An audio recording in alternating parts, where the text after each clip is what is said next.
Non ha, sprassa spinaci assieme. Lei dice non si trova né spinaci né poro né niente. Dove il mare lei va in frigorifero?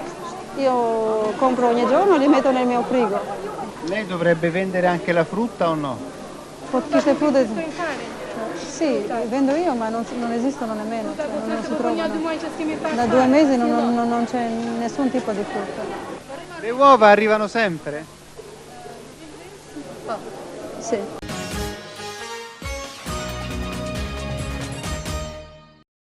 Vitet kanë kaluar, por duket se rallët nuk po u shmangen shqiptarëve, sot jo për bukën, por për të kryer një shërbim në disa institucione publike, mes të cilave dhe ato jetësore.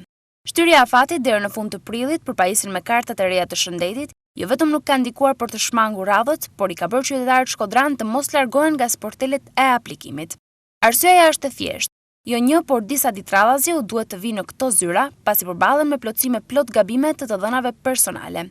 E sidomos mjaftonte kjo të irrituar nga pritjet e pafundme, ato kërkojnë që të shtohen sportelet, pasi i gjithë rreth i Shkodrës me një pikë aplikimi jo vetëm është absurde, por rrezikon që as deri me 30 prill të mos pajisen me këto karta. Pa na kalon muaj, pa marrë kartat e shëndetit, mas 3 muaj do të marrë edhe herë. Vinë rrallë, ja thëtë se ke i vullë, se ke i një të komerë, të se marrë gjavesh. Një orë me kryenieri, këtu s'merë gjavesh. Ka 5 saqen e karrimi të në kamër. Bura 70 vjeç, 80 vjeç janë rrallë, zë le për shemë, zë në vjenë arru. E morët kartën e ri? Jo, në kam bërë gabim.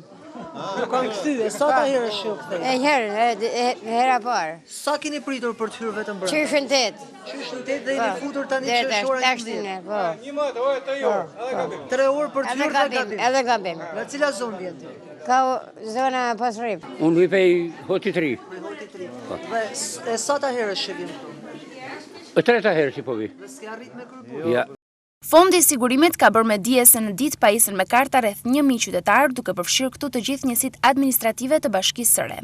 Por ky fluks qartazi duket se nuk përballohet nga sporteli vetëm i vënë në dispozicion, prandaj lind domosdoshmërisht nevoja e shtimit të pikave të aplikimit për të shmangur rallët dhe pritjet pafund. Më absurde bëhet panorama në poliklinikën e qytetit, ku sheh se si kartelat e pacientëve së bashku me librezat e vjetra shëndetësore hidhen për tokë në mes të korridorit, duke shkelur të dhënat personale të tyre.